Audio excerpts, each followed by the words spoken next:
Welcome to the Xylo Forge. The Patrol. Chapter 2. Echoes of the Past. The next day, during the rush of regular business hours, Steve approached his manager.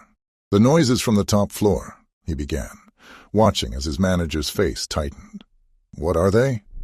The manager shrugged, his eyes avoiding Steve's with a hint of discomfort. "Never paid attention myself. I just follow the rules, as should you, Steve. That floor's off limits." His voice carried a finality that suggested the conversation was over. But Steve noticed a flicker of something else in his expression.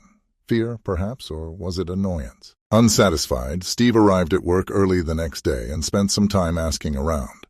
The office was alive with the sound of ringing phones, clacking keyboards, and the murmur of business conversations, a stark contrast to the eerie silence of the night before. Yet, beneath this normalcy, Steve felt an air of secrecy.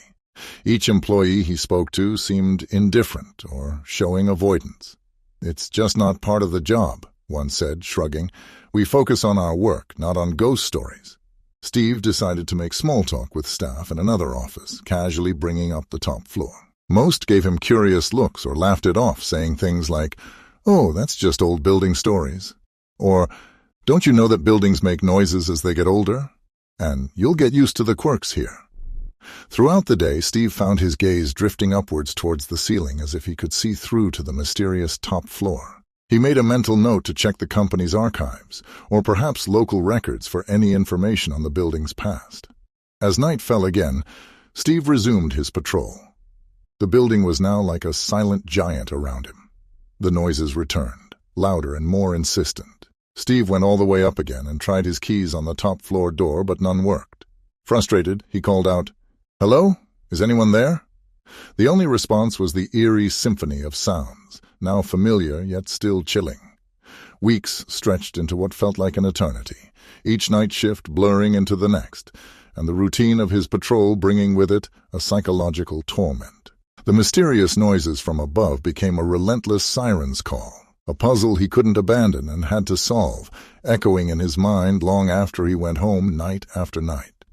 Steve's initial curiosity had morphed into a full-blown obsession, an all-consuming monster that wouldn't release his thoughts. The building's otherwise silence did nothing to quell the whispers, pushing him to seek answers where silence ruled, the basement archive. The dark basement, surrounded by the musty scent of aging boxes and papers, suddenly illuminated with a click from his flashlight. Steve found himself surrounded by stacks of forgotten files, outdated office equipment, and boxes of documents that hadn't been touched by hands in years. It was like entering a graveyard for information. Steve hoped to unearth some fragment of the building's past as he meticulously sifted through piles of records, his fingers stained with dust and time, searching for any mention of the top floor. Each ledger, memo, and blueprint he examined felt like breadcrumbs leading him closer. Here he hoped to uncover some clue about the building's history, but at the very least a reason to understand why the top floor was locked down. Hours passed as Steve sifted through the dusty archives, his hands brushing against time-worn papers and dusty blueprints. Each document he uncovered was a generic piece of the building's history. Not a single one spoke of the top floor. That is, until he stumbled upon an old brittle ledger. The pages were stiff and fragile with age, the ink faded but still legible. His determination was fueled by an odd mix of curious excitement and that odd and unsettling feeling from the previous nights. The ledger was hidden among standard records, giving off a sense of secrets long buried. He raced through the ledger, quickly flipping page after page. Finally, tucked away in the ledger's final pages, he found an entry from decades ago.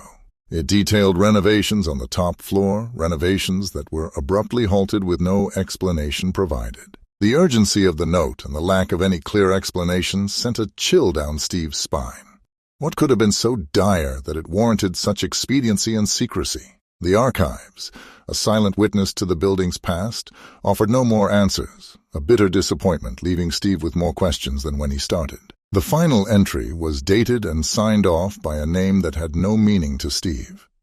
The writing on the note, which appeared to have been scribbled in haste, only added to the frustration and anxiety that were building in Steve's mind.